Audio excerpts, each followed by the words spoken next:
The letter arrived on a morning when frost still clung to the fence posts, and Warren Whitfield was halfway through feeding the chickens when he heard the desperate pounding on his door. He set down the feed bucket and walked back toward his cabin, a modest structure he had built himself after returning from the war with scars on his body and a need for silence in his soul. The pounding came again, more frantic this time, and when he opened the door he found himself staring at an orc girl who could not have been more than 19 or 20 years old, her green skin covered in bruises that were turning purple at the edges, her breath coming in ragged gasps that formed clouds in the cold air. "Please," she said, and her voice cracked on the single word. "They are coming for me. I ran all night. Please, I just need somewhere to hide." Warren had spent 5 years fighting orcs on the northern border, had watched friends die at their hands, and had killed more than he cared to count. The instinct to reach for the axe hanging by the door was immediate and strong. But this girl was unarmed, trembling, and looking at him with eyes that held nothing but terror. She wore a torn dress that might have once been blue, and her feet were bare despite the frozen ground. One of her small tusks was chipped. "Who is coming for you?" he asked, keeping his voice level. "My clan," she said. "I disobeyed my father. He sent word to another clan that I would marry their chief's son, but I refused. I told him I would not be traded like livestock. So he locked me in our home and said he would beat obedience into me." She swayed slightly, and Warren realized she was close to collapsing. "I broke the window and ran. They will have followed my tracks through the snow." Warren looked past her at the forest line. The sun was rising, and he could see the tracks she had left, dark impressions in the white frost. If her clan was following, they would be here within the hour. He should send her away. He should tell her this was not his problem. Every human settlement from here to the coast would agree with that decision. Instead, he stepped aside. "Get in. Quickly." The relief that flooded her face was so profound that Warren felt something twist in his chest. She stumbled inside, and he closed the door behind her. His cabin was simple, a single large room with a fireplace, a bed in one corner, a table and 2 chairs, and shelves lined with preserved food and supplies. She stood in the center of the room, dripping melted frost onto his floor, looking around as if she could not quite believe she was inside. "Sit," Warren said, pointing to one of the chairs near the fire. "You need to get warm." She sat, moving stiffly, and he saw her wince as her body settled into the chair. The bruises on her arms were not the only injuries she carried. He went to his shelf and pulled down a jar of salve he kept for burns and cuts, then fetched a blanket from his bed and draped it around her shoulders. She flinched when he approached, an instinctive movement that made his jaw tighten. "I am not going to hurt you," he said quietly. "But those bruises need tending." She looked up at him, her dark eyes searching his face for something. Whatever she found there must have satisfied her, because she nodded slowly and pulled her arms out from under the blanket. Warren knelt beside her and began gently applying the salve to the worst of the bruises. Her skin was warm under his fingers, and he could feel the tension in her muscles. "What is your name?" he asked, focusing on his work rather than looking at her face. "Greshka," she said softly. "Greshka of the Stonefist clan." "I am Warren," he replied. "Warren Whitfield. This is my land. I have 40 acres of farmland and forest. The nearest neighbor is 3 miles east. Why do you live alone?" The question was tentative, as if she was not sure she had the right to ask. "Because people are complicated and chickens are not," Warren said, and was surprised when she made a sound that might have been a laugh. He finished with her arms and sat back on his heels. "Your feet are in worse shape. Let me see them." She hesitated, then lifted one foot. The sole was torn and bleeding, embedded with small stones and thorns. Warren felt anger stir in his gut, not at her but at whoever had driven her to run barefoot through a winter forest. He fetched water and clean cloth and began the careful work of cleaning her wounds. She did not make a sound, though he knew it must have hurt. "Why did you come to my door?" he asked. "There are other homes closer to the forest." "The Hendersons live closest," Greshka said, "but I heard them talking in town once. They said all orcs should be driven back beyond the mountains or killed. I remembered seeing your cabin when I was foraging for herbs last summer. You were working in your garden, and when you saw me, you did not reach for a weapon. You just watched me until I left. I thought perhaps you might not kill me immediately." Warren absorbed this in silence. He did remember that day, a flash of green skin among the trees at the edge of his property. He had been tired and uninterested in confrontation, so he had simply returned to pulling weeds. He had not realized she had taken it as a sign of tolerance. The sound of voices in the distance made them both freeze. Greshka's hand shot out and gripped his wrist with surprising strength. "Please," she whispered, "please do not send me back to them."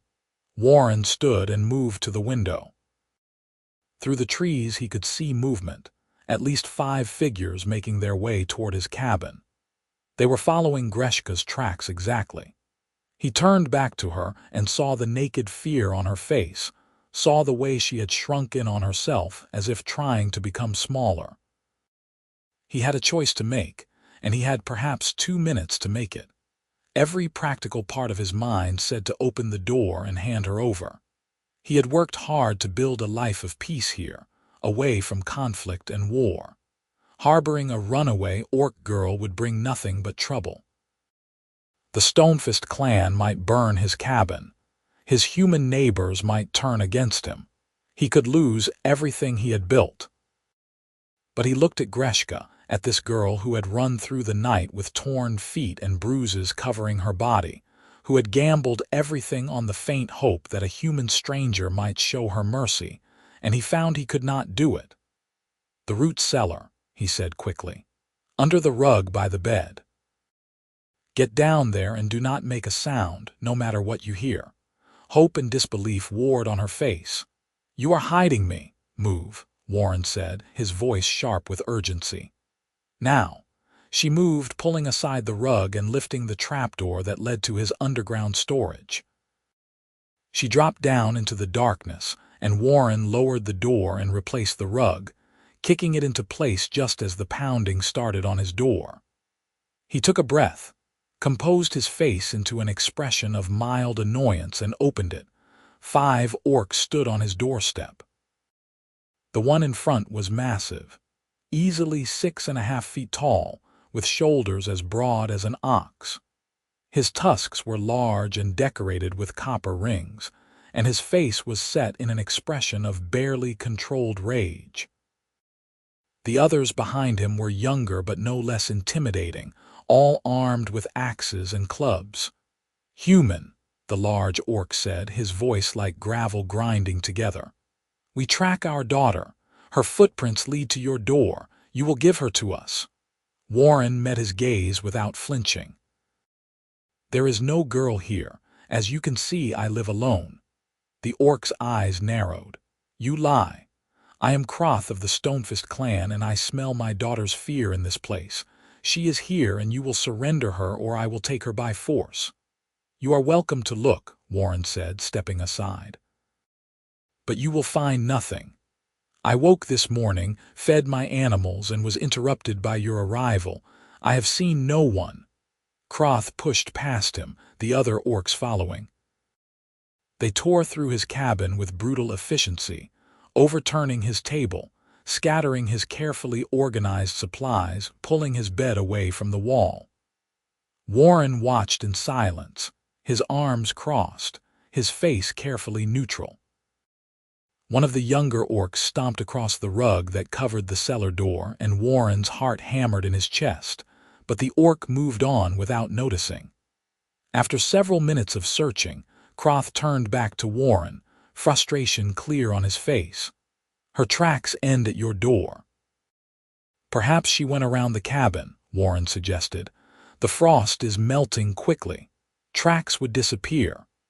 Croth stepped close to Warren, so close that Warren could feel his breath. If I discover you have lied to me, human, I will return and burn this place to the ground with you inside it. My daughter is promised to Urgoth of the Blood X clan. That union will bring peace between our peoples and strengthen both our clans. She is selfish and foolish, but she will learn obedience. Warren said nothing, just held the orc's gaze until Croth finally turned and stalked out of the cabin. The others followed, and Warren watched from his doorway as they circled the cabin, examining the ground. After several minutes of searching, they moved off toward the east, apparently deciding Greshka had continued in that direction. Warren waited until they were out of sight, then waited another 10 minutes to be sure, before finally going to the cellar door and lifting it. Greshka's pale face stared up at him from the darkness. "They are gone," he said quietly. "For now." She climbed out slowly, her whole body shaking. "You lied to them. You lied to my father." "Yes," Warren said simply. He began righting his overturned table and chairs, picking up the scattered supplies. "Why?" Her voice was barely a whisper. "You do not know me. You owe me nothing. Why would you risk their anger?"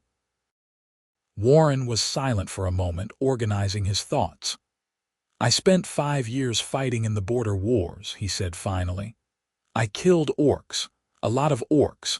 Some of them probably had daughters too. I came back here because I was tired of violence, tired of killing. When I looked at you standing on my doorstep, bruised and bleeding and terrified, I did not see an enemy. I saw someone who needed help." He met her eyes. "No one should be beaten into obedience. That is not a life." Tears spilled down Greshka's green cheeks, and she covered her face with her hands. Her shoulders shook with silent sobs, and Warren felt awkward and useless in the face of her grief. He was not good at comfort, had not had to offer it to anyone in years. But he crossed the room and put a tentative hand on her shoulder, and she did not pull away. "You are safe here," he said. "At least for now. But we need to think about what comes next. Your father will keep searching. The Blood X clan will want to know why their promised bride has vanished. This is not over." Greshka lowered her hands and wiped at her eyes. "I know. I should not have come here. I have brought trouble to your door." "Trouble found me the moment I opened that door," Warren said. "I made my choice. Now we deal with the consequences together." The word "together" seemed to steady her. She took a shaky breath and straightened her shoulders. "What do you suggest?" Warren moved to his window and looked out at his land. The sun was fully up now, promising a clear, cold day. "For today, you stay inside. Your father and his warriors are still closed, still searching. You need rest and healing. Tomorrow we can think about what to do next." "I am not helpless," Greshka said, and there was a thread of pride in her voice. "I can work. I can help with your farm. I will not be a burden." "I did not think you were helpless," Warren replied. "But you ran all night on torn feet. Give yourself time to recover." He moved to his shelf and pulled down bread and cheese, setting them on the table. "Eat. When is the last time you had food?" "Yesterday morning," she admitted. They sat together at his small table, and Warren watched as she ate with careful, controlled bites, as if even now she was trying not to take too much. The morning light coming through his window caught the green tones of her skin, made her dark hair shine. She was pretty, he realized with a start. Not in the way human women were pretty, but there was something compelling about the strength in her features, the defiant set of her jaw. "Tell me about the marriage your father arranged," Warren said. "What do you know about this Urgoth?" Greshka's expression darkened. "He is 43 years old and has already buried 2 wives. The first died in childbirth. The second was beaten so badly she did not survive. Everyone knows, but no one speaks of it because Urgoth is chief of his clan and powerful. My father sees only the political advantage of the alliance." Her hands clenched on the table. I told him I would rather die than marry that man. He said I was being dramatic and foolish. He said women do not get to choose. That is wrong, Warren said flatly. In my world or yours, forcing someone into marriage is wrong. Your world has its own wrongs, Greshka said, but there was no accusation in her voice, only weariness. Humans kill orcs for sport in some places. They take our lands and call us savages. There is cruelty everywhere. Warren could not argue with that. He had seen enough of the world to know she was right. Then perhaps the best we can do is try to be less cruel ourselves. Something shifted in Greshka's expression, a softening that made her look younger. You are not what I expected, Warren Whitfield. What did you expect? I do not know. Anger, perhaps. Disgust. Most humans look at orcs and see only monsters. I have been called a monster too, Warren said quietly. By orcs who watched me kill their families. By humans who think I did not kill enough. Labels are easy, understanding is harder. They fell into silence, but it was not uncomfortable. Warren found himself studying her without meaning to, noticing small details. The way she held herself despite her exhaustion, keeping her spine straight. The careful way she moved as if she had learned to take up as little space as possible. The intelligence in her eyes when she looked at him. The day passed slowly. Warren went about his usual chores, feeding his animals and chopping wood for the fire. Greshka stayed inside as he had asked, though he caught her watching him through the window several times. When he came back in for the midday meal, he found that she had cleaned his cabin, putting everything back in order after the search. You did not have to do that, he said. I wanted to, she replied. You have given me shelter and safety, it is the least I can do. They ate together again, and this time Greshka asked him questions. About his farm, about how he had come to live here, about the war. Warren found himself answering more honestly than he had spoken to anyone in years. There was something about her directness that made evasion feel foolish. I joined the army at 18, he told her. My father had been a soldier, and I thought it was what I was supposed to do. I thought war would be glorious, that I would be a hero. Instead, I learned that war is mostly mud and fear and watching people die for reasons that make less sense the longer you fight. Did you hate us? Greshka asked. The orcs you fought, Warren considered the question carefully. At first, yes, it is easier to fight when you hate. But somewhere in the third year, I watched a young orc warrior die in front of me, and as he died, he whispered a name. A woman's name, I think. And I realized he was just like me, just a man far from home who wanted to survive. After that, the hate was harder to hold on to. I finished my service, took my discharge pay, and came here. I wanted quiet. I wanted to grow things instead of destroying them. That is why you helped me, Greshka said. It was not a question. Perhaps, Warren admitted. As evening approached, Warren gave Greshka his bed and made himself a pallet near the fire. She protested, but he insisted, and eventually she accepted. He lay awake long into the night, listening to her breathing, thinking about the choice he had made and what it would mean. He had invited trouble into his life, had placed himself between an orc girl and her clan. The smart thing would be to send her away in the morning, to return to his quiet existence. But when he finally drifted towards sleep, he knew he would not do that. The next morning, Warren woke to find Greshka already up, stoking the fire and preparing breakfast with the supplies from his shelves. She moved carefully on her injured feet, but there was a determination in her movements that spoke of someone used to working through pain. You should be resting, Warren said, sitting up. I have rested enough, Greshka replied. My feet are healing, and I meant what I said yesterday. I can work. Show me what needs doing. Warren studied her for a moment, then nodded. All right, but we start slow. Your father will still be searching, so you stay close to the cabin. Nothing that puts you in the open." They fell into a routine over the following days. Warren handled the outdoor work while Greshka took over the indoor tasks, cooking and cleaning and organizing his stores with an efficiency that impressed him. She was clever and quick to learn, and she had a knowledge of herbs and plants that proved useful when she identified several useful specimens growing wild near his cabin. "My mother taught me," she explained when he asked about it.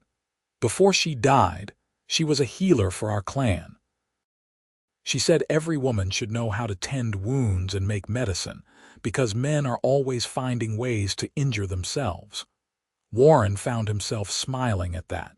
"Your mother sounds like she was wise." "She was," Greshka said softly. "She also told me that I should never let anyone make me small, that I had value beyond what a husband could bring to my father. I think that is part of why he was so angry when I refused Urgoth. I was not behaving as a proper orc daughter should." "Your mother would be proud that you ran," Warren said. "That took courage." Greshka looked at him with an expression he could not quite read. "You are kind to me, Warren. I do not understand why, but I am grateful." The third day, Warren was splitting wood behind his cabin when he heard Greshka call out an alarm.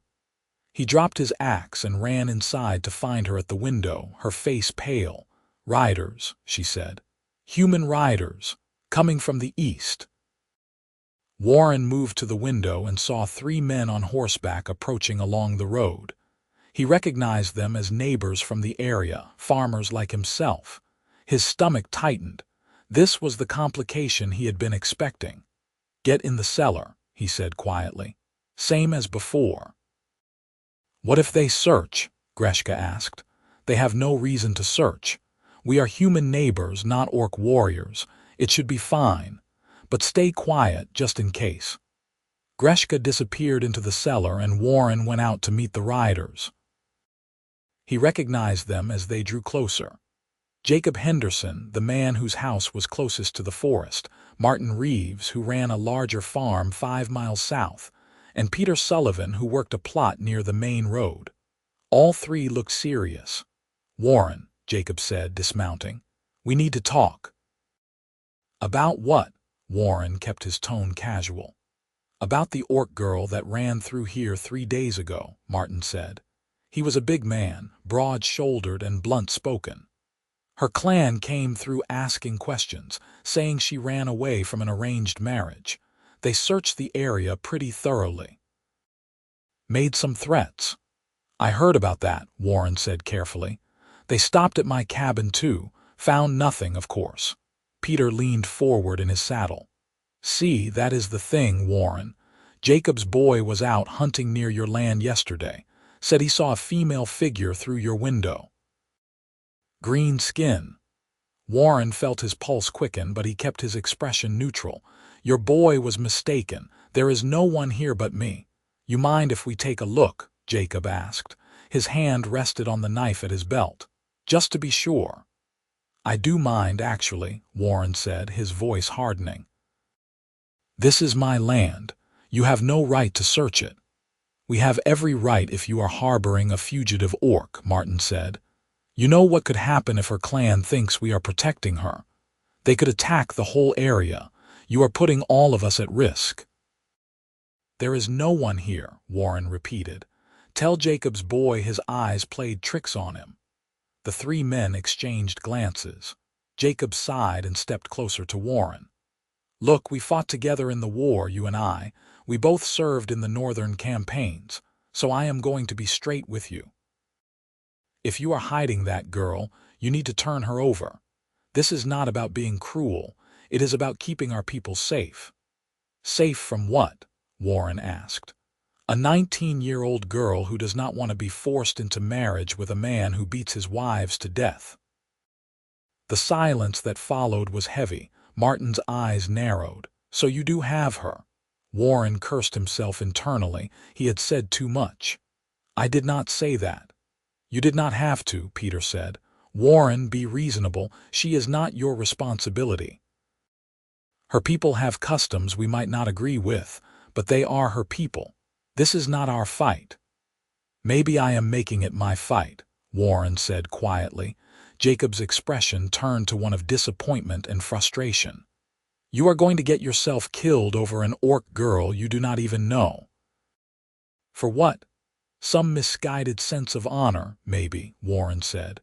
"Or maybe I am just tired of standing by while people get hurt. I did enough of that in the war."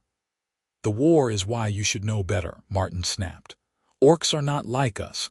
They do not think like us, do not value life like us." "She is probably playing you, using your sympathy to hide from her own people." "You do not know anything about her," Warren said, his voice low and dangerous. "None of you do." "And you do?" Jacob asked. "Warren, think about this. If her clan comes back and finds out you have been hiding her, they will not just kill you. They will see it as an act of war. Every farm from here to the mountains could be at risk. Is one girl worth that?" Warren met his old friend's eyes. "Yes," he said simply. "She is." Jacob stared at him for a long moment, then shook his head. "Then you are a fool. I hope you know what you are doing." The three men mounted their horses and rode away, leaving Warren standing alone in his yard. He waited until they were out of sight before returning to his cabin and opening the cellar door. Greshka climbed out, her face strained. "I heard everything," she said. "Warren, they are right. I am putting you in danger. I should leave." "And go where?" Warren asked. "Back to your clan." "To Urgoth?" "No, but I could go north, try to reach the free territories. There are places beyond the mountains where orcs and humans live in peace, or so I have heard. The free territories are 300 miles away through hostile land," Warren said. "You would never make it alone, especially not in winter." "Then what do you suggest?" Greshka's voice rose with frustration. "I cannot stay here. Your neighbors know. They will tell others. Eventually, someone will force the issue, or my father will return and you will be caught in the middle." Warren paced the cabin, thinking. She was right, of course. The situation was becoming untenable. But the thought of sending her away, of watching her walk off into danger, made something in his chest constrict painfully. When had that happened? When had he started caring about her beyond simple human decency?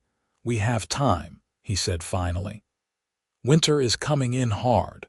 No one is going to travel far in the next few weeks. We use that time to prepare. I will gather supplies, get you proper clothing and boots. When spring comes, if you still want to try for the free territories, I will take you there myself." Greshka stared at him. "You would do that? Leave your home, your farm, everything you have built, to help me reach a place you have never been?" "Yes," Warren said, and realized he meant it absolutely. "Why?" Her voice broke on the word. "Why would you do so much for me?" Warren stopped pacing and looked at her, really looked at her, at the strength in her bearing despite everything she had endured, at the intelligence and humor that flickered in her eyes even in her darkest moments, at the way she had insisted on working, on contributing, on maintaining her dignity, at the sound of her laugh when he said something that amused her, at the careful way she moved through his space, as if afraid to take up too much room in his life. "Because you deserve better than what you have been given," he said quietly. "Because you are brave and clever and kind, and the world needs more of that, not less. Because when I look at you, I do not see an orc or an enemy. I see someone I want to protect." Greshka's eyes filled with tears. She crossed the small space between them and did something that surprised them both. She embraced him, wrapping her strong arms around his waist and pressing her face against his chest. Warren stood frozen for a moment, then slowly raised his arms and held her. She was warm and solid against him, and he could feel her heartbeat through her skin. They stood like that for a long time, neither speaking, until finally Greshka pulled back and wiped her eyes. "I do not know what I did to deserve your kindness," she said, but I will not forget it. The next weeks fell into a pattern. Warren continued his work, but now with a constant awareness of the need to keep Greshka hidden from casual observers. He hung blankets over his windows when night fell, kept her inside during the day when neighbors might pass by on the road. Greshka chafed at the confinement but understood the necessity. They talked for hours during the long evenings.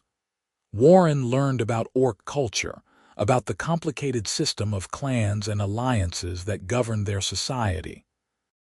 He learned that orcs valued strength and courage above all else, but that strength came in many forms. He learned that orc women were expected to be warriors as well as wives, that they trained with weapons from a young age. "I am good with a spear," Greshka told him. "My mother insisted I learn to defend myself. My father allowed it because he thought it would make me more valuable as a bride, a woman who could protect her household." She smiled bitterly. "He did not consider that it might also teach me to refuse being property." Warren showed her his own weapons, the sword he had carried in the war and the bow he used for hunting. He was surprised when she asked him to teach her to use the bow. "A spear is a close-range weapon," she explained. "An orc weapon. If I am going to survive in human lands, I should learn human fighting techniques." So they practiced in the clearing behind his cabin, always at dawn or dusk when the light was poor and no one would see. Greshka was a natural, her strong arms and steady hands making her a quick study.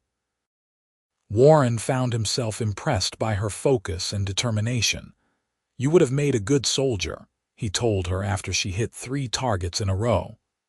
"I would have hated it," Greshka replied. "I do not want to kill anyone. I just want to be free to live my own life." Winter settled in properly, bringing snow and cold. The cabin became their entire world. Warren found himself more aware of Greshka with each passing day, the way she moved, the sound of her voice, the sight of her face in the firelight. He caught himself staring sometimes and had to force himself to look away. One evening, as they sat by the fire after supper, Greshka asked him a question that had clearly been on her mind.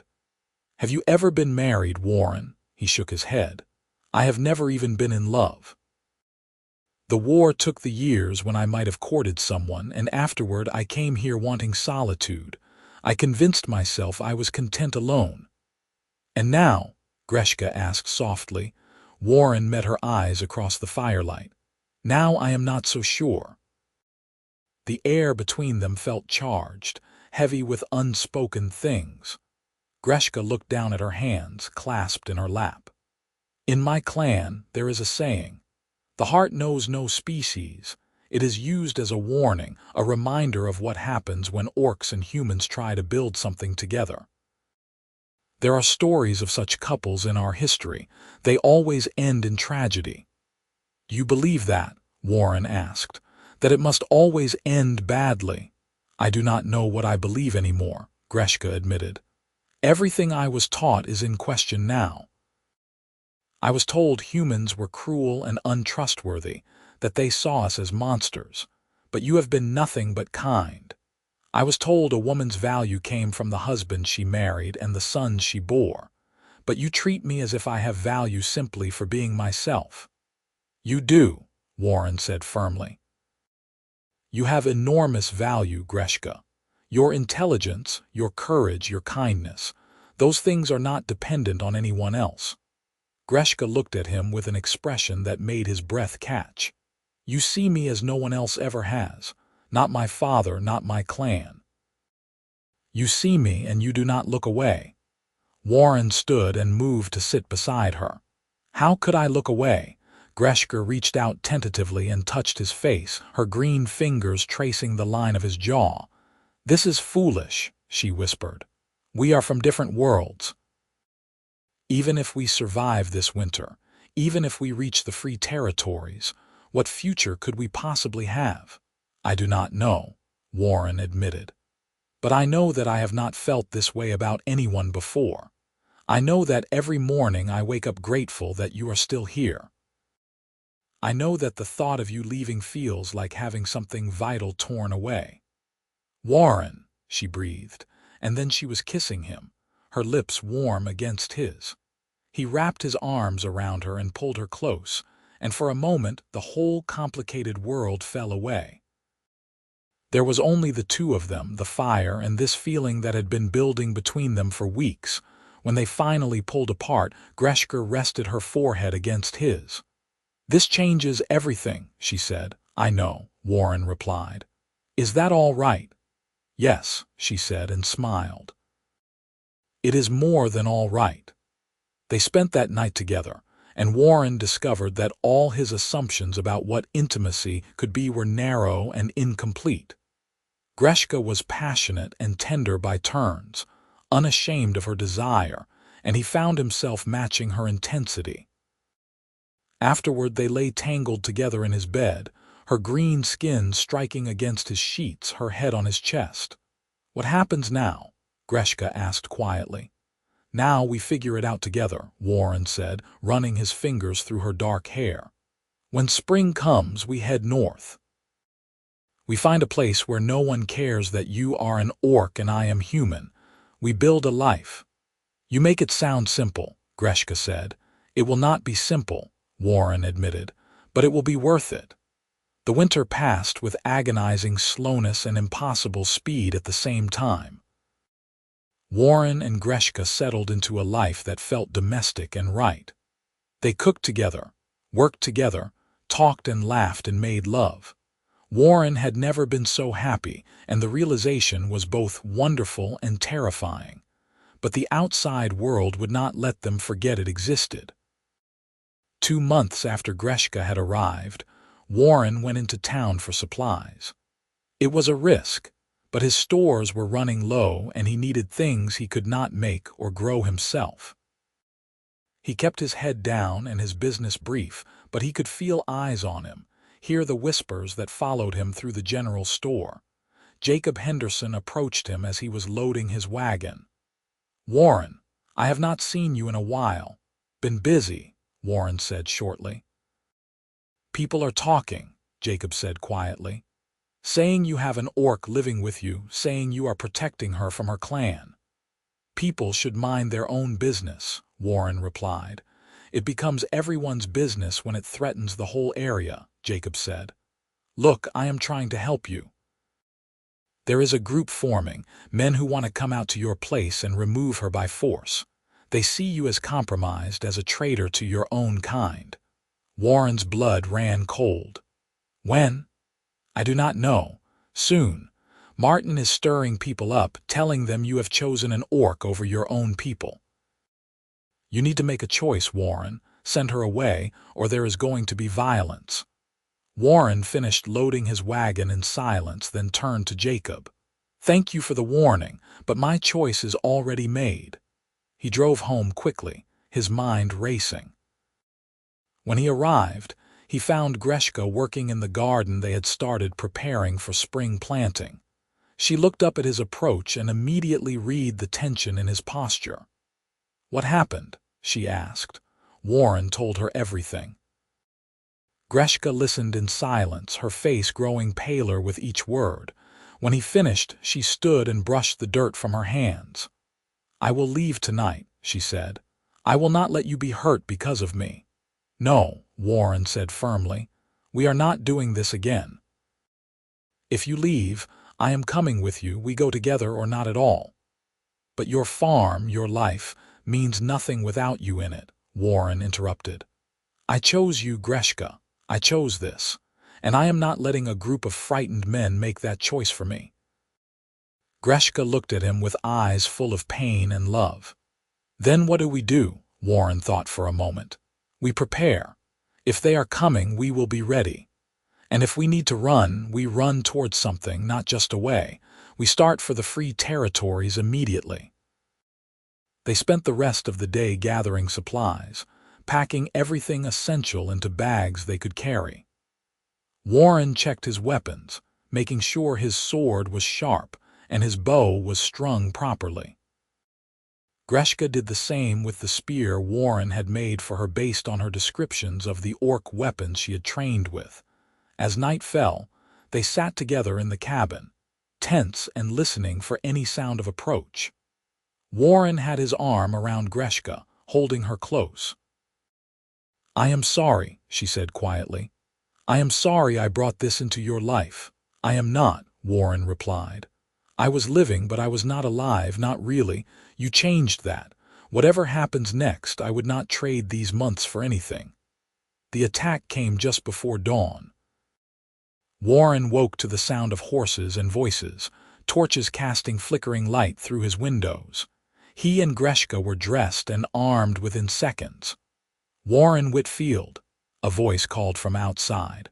Warren recognized it as Martin Reeves. "Send out the orc and no one gets hurt." "We are not here for you. We just want to return her to her people and end this problem." Warren moved to the door but did not open it. "Leave my property, Martin. This does not concern you." "You are harboring a fugitive orc," Martin shouted. "That makes it concern all of us." "We are not leaving without her." Warren looked at Greshka. She stood near the back wall, spear in hand, her face set with determination. She was terrified, he could see it in her eyes, but she was not backing down. "How many?" she whispered. Warren peered through a gap in the window boards. 8 men, all armed, they have torches." "We cannot fight 8 men, Greshka said. "No," Warren agreed, "but we do not have to." He moved to the back of the cabin and pulled aside a loose board he had installed weeks ago, revealing a narrow opening. "This leads to the forest. I made it after Jacob's warning, just in case. You go first, I will follow." "They will burn your cabin," Greshka said.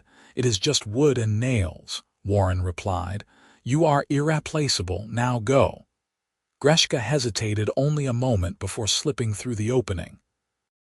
Warren grabbed their packs and followed, pulling the board back into place behind him.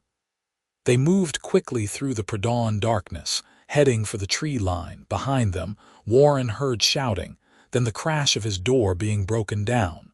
More shouting, angry and confused. They would search the cabin, realize Warren and Greshka had escaped. "Run," Warren said, and they did, plunging into the forest as the first light of dawn touched the sky. They ran for hours, following animal trails and stream beds, putting as much distance as possible between themselves and the angry men. When they finally stopped, both gasping for breath, they were deep in the wilderness, far from any settlement Warren knew. "What now?" Greshka asked, doubled over with her hands on her knees. Warren consulted the sky, getting his bearings. "Now we head north. We have supplies for about 2 weeks if we are careful. After that, we hunt and forage. The free territories are still months away, but we are committed now." Greshka straightened and looked at him. "You gave up everything for me." "I gave up a cabin and 40 acres, Warren corrected. "I kept what matters." She kissed him then, hard and desperate, and he held her tight, both of them breathing hard, alive and free and together. The journey north was brutal. They traveled through country that grew progressively wilder, avoiding settlements and other travelers. They slept under the stars or in rough shelters Warren built from branches and moss. They hunted small game and gathered what edible plants they could find. It was hard, exhausting, dangerous work, and there were nights when Warren wondered if they would make it. But Greshka proved to be as tough as he had suspected. She hunted as well as he did, navigated by the stars, and kept moving even when she was exhausted. More than once, her knowledge of herbs saved them when they were injured or sick. They ran into trouble 3 weeks into their journey. They were following a river valley when they encountered a group of orc hunters. Warren's hand went immediately to his sword, but Greshka stepped in front of him. "Wait," she said. "Let me talk to them." She called out in the orc language, harsh syllables that Warren had heard but did not understand. The hunters stopped and stared, clearly surprised to see an orc woman traveling with a human man. One of them, a scarred warrior who seemed to be the leader, approached cautiously. A rapid conversation followed in the orc tongue. Warren watched the hunters' faces, trying to read their reactions. Some looked hostile, others merely curious. Finally, Greshka turned back to him. "They are from the Rivenwood clan. They know of my father and the Stonefist, but they have no love for them. Their chief's sister ran away from a forced marriage years ago. They understand." "What did you tell them?" Warren asked. "The truth," Greshka said simply. "That I refused marriage to a brutal man, that you gave me shelter, and that we are traveling north to start a new life. Gornak here," she gestured to the scarred leader, "says they can guide us to a pass through the mountains that will cut weeks off our journey. He also says there are human settlements to the east hunting for an orc woman and her human companion. My father has not given up." Warren felt a chill. "How close?" "2 days behind us, maybe less. We need to move fast." The Rivenwood hunters kept their word. They guided Warren and Greshka through treacherous mountain passes that would have taken weeks to navigate alone, sharing their food and fire. On the third night, as they camped in a sheltered valley, Gornak sat beside Warren. "You love her," the orc said in heavily accented but understandable human speech. "This is not just protection. You love the Stonefist daughter," Warren nodded. "I do," Gornak grunted. "She is brave, strong. She chose her own path. In my clan this is honored. But many orcs will not see it this way. Many humans will not either. You have chosen a hard road, human." "I know," Warren said, "but it is the right road." "Perhaps," Gornak said. "The free territories are not as free as stories say. There is still prejudice, still hatred. But there is also possibility. My advice, find a small settlement far from both human and orc lands. Build your life quietly, do not draw attention." "Thank you," Warren said, "for everything." Gornak nodded and stood. "Tell her to remember where she comes from. Tell her that not all orcs believe females are property. Some of us remember the old ways, when women were warriors and healers and leaders. Tell her to honor that." The next morning, the Rivenwood hunters left them at the northern edge of the mountains with supplies and directions. Greshka embraced Gornak, speaking rapidly in orc tongue. The big warrior looked surprised, then touched, and responded with what sounded like a blessing. "What did you say to him?" Warren asked as they watched the hunters disappear back into the mountains. "I thanked him for showing me that my people are not all lost to rigid tradition," Greshka said. "And I asked him to take word back if he ever hears from someone of the Stonefist clan. I want them to know I am alive and free and never coming back." They continued north through country that grew steadily more civilized. They passed farms and small settlements, and while they received curious looks, no one tried to stop them or attack them. It seemed that this far from the border, the animosity between humans and orcs was less intense. Finally, after 3 months of travel, they reached the settlement of Northwood, a frontier town that served as a gateway to the free territories. It was a rough place, populated by people who had come from all over seeking opportunity or escaping pasts they did not wish to discuss. Humans, orcs, even a few dwarves walked the muddy streets side by side. Warren and Greshka stood at the edge of town, staring at this place that represented everything they had hoped for. "We made it," Greshka said, her voice full of wonder. "We actually made it. We did," Warren agreed.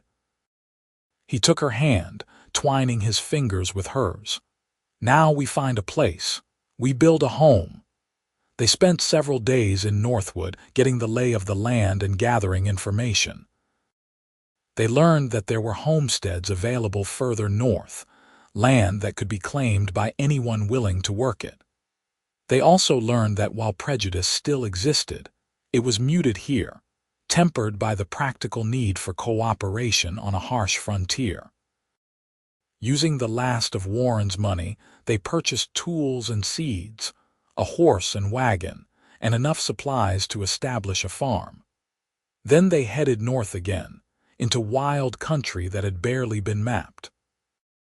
They found their land 3 weeks later, a beautiful valley with a stream running through it, surrounded by forest and hills. It was isolated but not too far from other settlements. The soil was good, and there was plenty of timber for building. "This is it," Warren said, standing in the center of the valley. "This is where we start." Greshka looked around with shining eyes. "It is perfect." They spent the spring and summer building. Warren used his carpentry skills to construct a cabin, larger than his old one, with space for a workshop and storage. Greshka prepared the fields and planted their crops, using techniques from both human and orc farming. They hunted and foraged and preserved food for the coming winter. Neighbors began to appear as the months passed.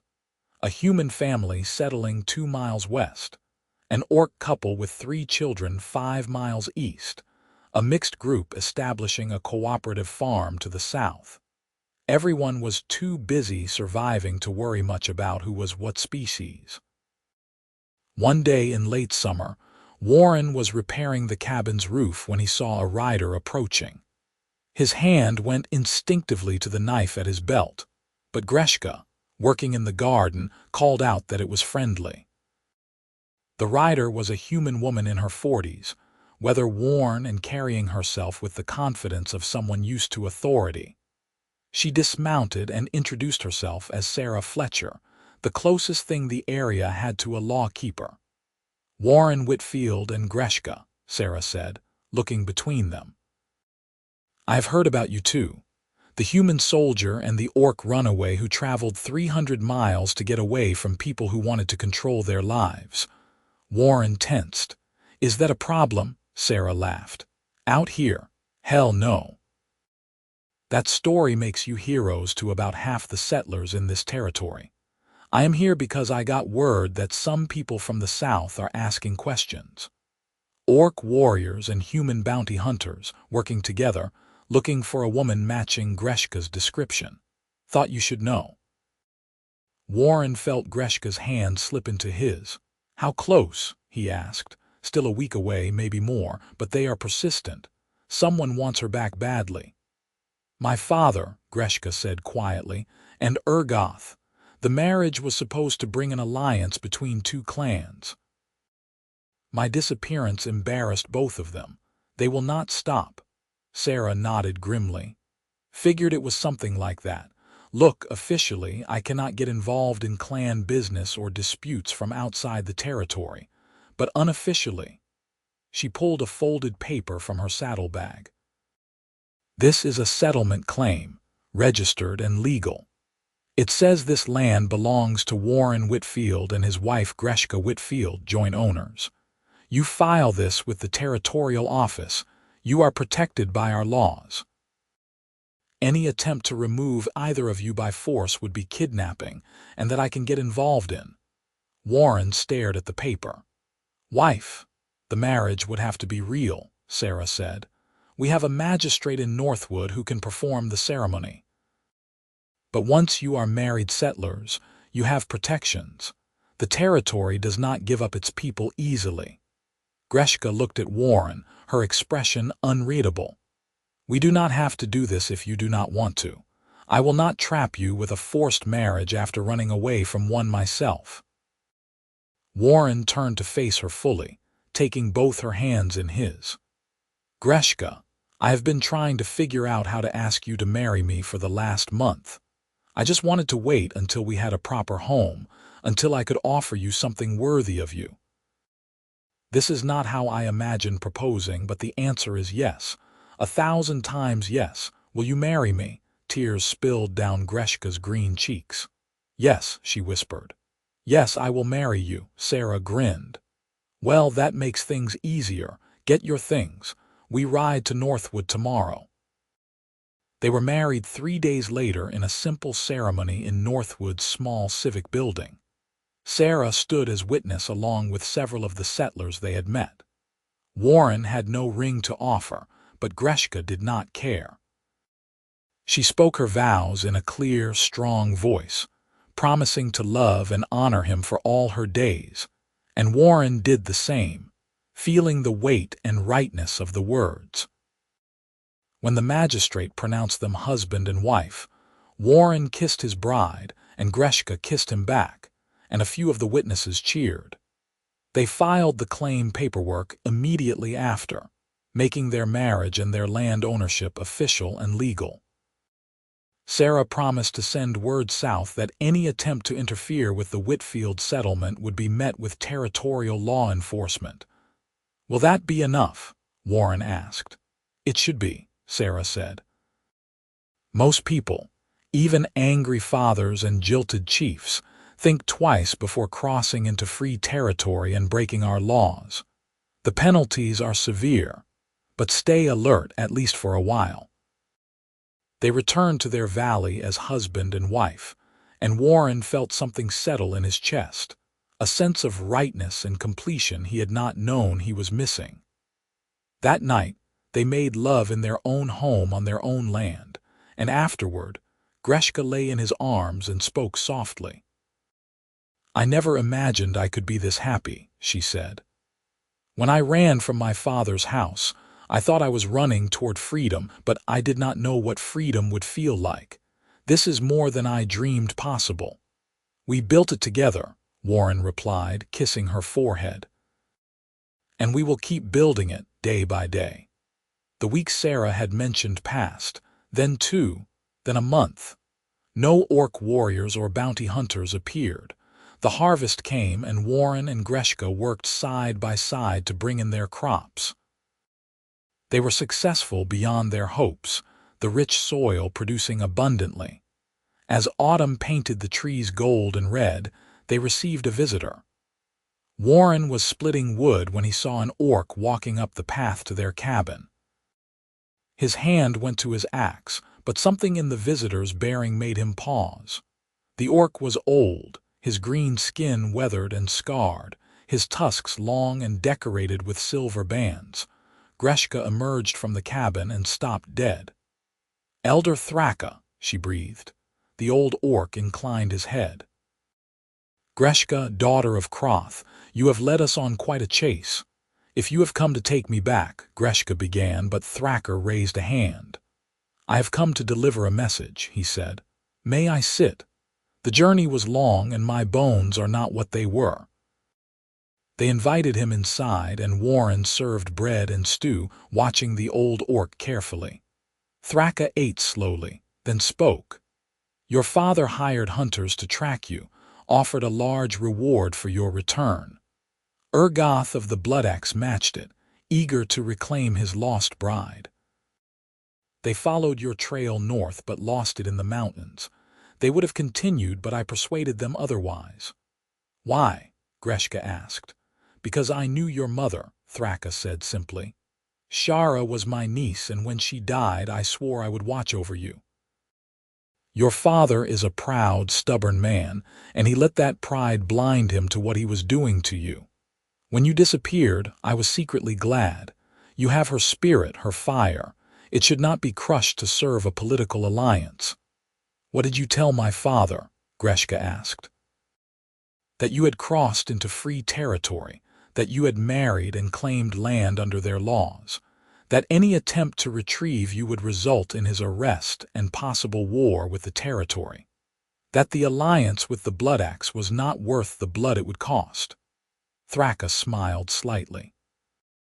"I also told him that Urgoth's reputation had reached the ears of the territorial lawkeeper, and that if he tried to claim you, he would find himself tried for the murder of his previous wives. That cooled his enthusiasm considerably." "Is it over then?" Warren asked. "It is over," Thraka confirmed. "Your father has agreed to let you go. He will tell the clan that you died during your escape, that your body was lost in the wilderness. It is easier for him than admitting his daughter chose a human over an orc alliance. Greshka's face showed a complex mix of relief and pain. He would rather pretend I am dead than accept my choice. Yes, Thraka said gently. I am sorry, child, but you are free now, truly free. He will not come for you. The old orc stayed the night, sharing stories of Greshka's mother and the early days of her life. In the morning, before he left, he took Greshka's hands in his and spoke in the orc tongue. She answered, her voice thick with emotion, and embraced him. After he was gone, Warren asked what had been said. He gave me his blessing, Greshka said, wiping her eyes. He said my mother would be proud. He said I had honored her memory by choosing love and freedom over duty and suffering. He was right, Warren said, pulling her close. She would be proud. I am proud. Winter came, and Warren and Greshka settled into the rhythm of their new life. They prepared for the cold months, stocked their stores, and made sure their animals were sheltered. They spent long evenings by the fire, talking and planning for spring. One night, Greshka placed Warren's hand on her stomach. I am pregnant, she said softly. I wanted to be sure before I told you. Warren felt as if someone had struck him in the chest. A baby, our baby, Greshka confirmed. Half human, half orc. I do not know what that will mean, what challenges our child will face, but I know they will be loved. Warren kissed her, joy and terror and love all mixing together. We will figure it out, he said. The same way we have figured out everything else, together. Spring came, and with it new life. Greshka gave birth on a warm May morning with the help of Sarah Fletcher, who turned out to have experience as a midwife. The labor was long and difficult, and Warren spent it pacing outside, terrified and useless. When Sarah finally emerged and told him he had a son, Warren rushed inside to find Greshka exhausted but smiling, holding a tiny bundle. The baby was beautiful, his skin a light green, his features a blend of both his parents. He had small tusks already visible, and when he opened his eyes they were Warren's brown. What should we name him? Greshka asked. Warren thought of the journey they had taken, the freedom they had fought for, the new world they were building. How about Thraka, after the elder who helped us? Greshka smiled. Thraka Whitfield, it is perfect. The months that followed were exhausting and wonderful in equal measure. Warren learned to be a father, and Greshka navigated motherhood with the same determination she brought to everything else. Their neighbors helped when they could, bringing gifts and advice and support.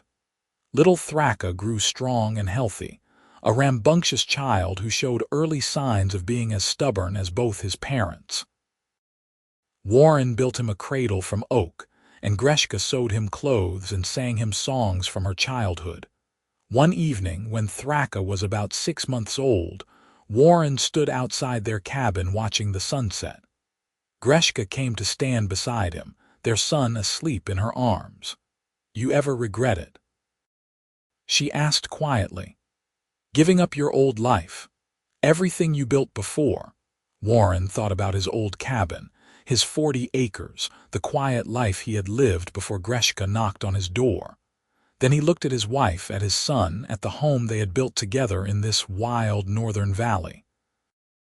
Not for a second, he said firmly. That was not living. This is living. Greshka leaned against him, and Warren wrapped his arm around her shoulders. They stood together as the sun set, painting the sky in shades of gold and crimson. And Warren thought about the morning Greshka had appeared on his doorstep, desperate and terrified, begging him not to send her back. He had torn up the letter to her father that the clan had demanded he write. He had chosen her over safety, over comfort, over everything he had known. And that choice had led him here, to this moment, to this life. Thank you, Greshka said softly. For what? Warren asked. For opening your door that morning, for lying to my father, for tearing up that letter, for choosing me when you had every reason not to. I did not have a choice, Warren said. Not really. The moment I saw your courage and your fear and your strength, I knew I could not turn you away. My heart had already chosen, even if my mind took a while to catch up. They went inside as the stars began to appear, closing the door on the gathering darkness. Inside, the fire burned warm, and the cabin was filled with the small sounds of home. Warren put his son to bed while Greshka prepared tea, and then they sat together by the fire, her head on his shoulder, his hand clasped in hers. Outside, the wind whispered through the valley, carrying the scent of pine and earth. Somewhere in the distance, an owl called. Their farm, their land, their home, sat peaceful and secure in the wilderness. Warren Whitfield and Greshka Whitfield had traveled 300 miles and risked everything to build this life. They had faced prejudice, violence, and the wrath of those who wanted to control them. They had survived through courage, love, and sheer stubborn determination. Now, in this northern valley, they were building something new. A family that crossed the boundaries of species. A home that welcomed both human and orc traditions. A future that belonged to them and them alone. Years would pass. Thraka would grow strong and tall, would learn to farm and hunt and navigate the complicated world of being neither fully human nor fully orc. More children would come, 3 daughters who inherited their mother's green skin and their father's brown eyes. The farm would prosper, and the Whitfield name would become respected throughout the territory. Other mixed families would settle nearby, drawn by stories of the couple who had defied clans and culture to build a life together. The valley would become known as a place of acceptance, where love mattered more than species, and where people were judged by their character rather than their ancestry. Warren and Greshka would grow old together, their green and tan hands becoming weathered and wrinkled but never letting go of each other. They would sit on the porch of their cabin, watching their grandchildren play in the yard, and remember the desperate morning when everything had changed. But that was all still ahead of them. Tonight, in this moment, they were simply Warren and Greshka, husband and wife, new parents, pioneers in a strange land. They had found each other against impossible odds. They had fought for their right to be together. They had built a home and a life from nothing but determination and love. And it was enough. More than enough. It was everything. Outside, the stars wheeled overhead in their ancient patterns, indifferent to the concerns of humans and orcs below. But in the cabin in the valley, 2 hearts beat in harmony and a child slept peacefully, unaware of the struggles his parents had endured to give him this safe, warm place to grow. The fire crackled. The tea grew cold. And Warren and Greshka sat together in comfortable silence, needing no words to express what they felt. They had each other. They had their son. They had their future. They had chosen love over fear, freedom over obligation, hope over despair. And in making that choice, they had changed not just their own lives, but the lives of everyone who would come after them. Everyone who would hear their story and dare to imagine that perhaps the old hatreds did not have to define the future. The letter that Warren had torn up that first morning had been a death sentence, a return to abuse and forced marriage and a life lived for others. By destroying it, Warren had destroyed those expectations and opened a door to something entirely new. Greshka had run from her father's house with nothing but terror and hope. She had gambled everything on the possibility that one human might see her as a person rather than a monster. And Warren had proven worthy of that gamble, had opened his door and his heart and changed the course of both their lives. Now they were here, safe and together, and building a future that was theirs to define. The journey had been hard. The challenges were not over. But they faced them together, and that made all the difference.